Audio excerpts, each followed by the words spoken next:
ಇನ್ನು ರಾಮಲಿಂಗಾರೆಡ್ಡಿಗೆ ಕರೆ ಮಾಡಿದ್ದಾರೆ ಡಿಕೆಶಿ, ಆಹ್ವಾನವನ್ನ ಕೊಟ್ಟಿದ್ದಾರೆ. ಮಂತ್ರಿಯಾಗಿ ಪ್ರಮಾಣ ವಚನವನ್ನ ಸ್ವೀಕರಿಸಲು ಫೋನ್ ಕಾಲ್ ಅನ್ನ ಮಾಡಿರುವಂತದ್ದು. ಕರೆ ಮಾಡಿದ್ದಾರೆ ನಿಯೋಜಿತ ಸಿಎಂ ಡಿಕೆ ಶಿವಕುಮಾರ್. ಕರೆ ಮಾಡಿ ಆಹ್ವಾನವನ್ನ ಕೊಟ್ಟಿದ್ದಾರೆ.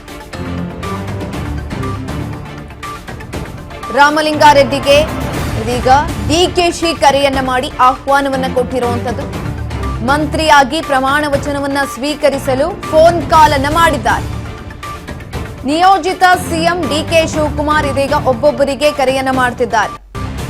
ಕರೆಯನ್ನ ಮಾಡಿ ಆಹ್ವಾನವನ್ನ ಕೊಡ್ತಾ ಇರುವಂತದ್ದು. ಸಂಜೆ ಬರುವಂತೆ, ಮಂತ್ರಿಯಾಗಿ ಆಯ್ಕೆಯಾಗಿದ್ದೀರಾ, ನೀವು ಸಂಜೆ ಬರಬೇಕು ಅಂತ ಈ ಮುಖಾಂತರ ಅವರಿಗೆ ಆಹ್ವಾನವನ್ನ ಕೊಡ್ತಿದ್ದಾರೆ. ಇದುವರೆಗೂ ಕೂಡ ಯಾವುದೇ ಶಾಸಕರಿಗೆ ಕರೆ ಹೋಗಿರ್ಲಿಲ್ಲ, ಅಫಿಷಿಯಲಿ ಯಾರಿಗೂ ಕರೆ ಮಾಡಿ ಹೇಳಿರ್ಲಿಲ್ಲ.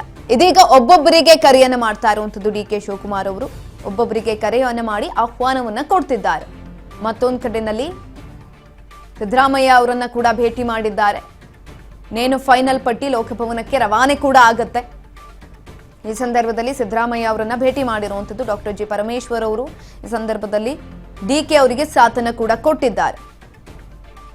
ಫೈನಲ್ ಪಟ್ಟಿ ಲೋಕಭವನಕ್ಕೆ ರವಾನೆ ಆಗೋದಕ್ಕೂ ಮುಂಚಿತವಾಗಿ ಇದೀಗ ಚರ್ಚೆ ಆಗ್ತಾ ಇರುವಂತದ್ದು. ಏನೇ ಸಂಭವನೀಯ ಪಟ್ಟಿ ರೆಡಿಯಾಗಿದ್ರು ಕೂಡ ಕೊನೆ ಕ್ಷಣದಲ್ಲಿ ಏನ್ ಬೇಕಾದ್ರೂ ಆಗ್ಬಹುದು. ಯಾರ ಹೆಸರು ಕೂಡ ಬಿಟ್ಟು ಹೋಗ್ಬಹುದು, ಬೇರೆಯವರ ಹೆಸರು ಸೇರ್ಪಡೆ ಆಗ್ಬಹುದು, ಏನ್ ಬೇಕಾದ್ರೂ ಆಗಬಹುದು.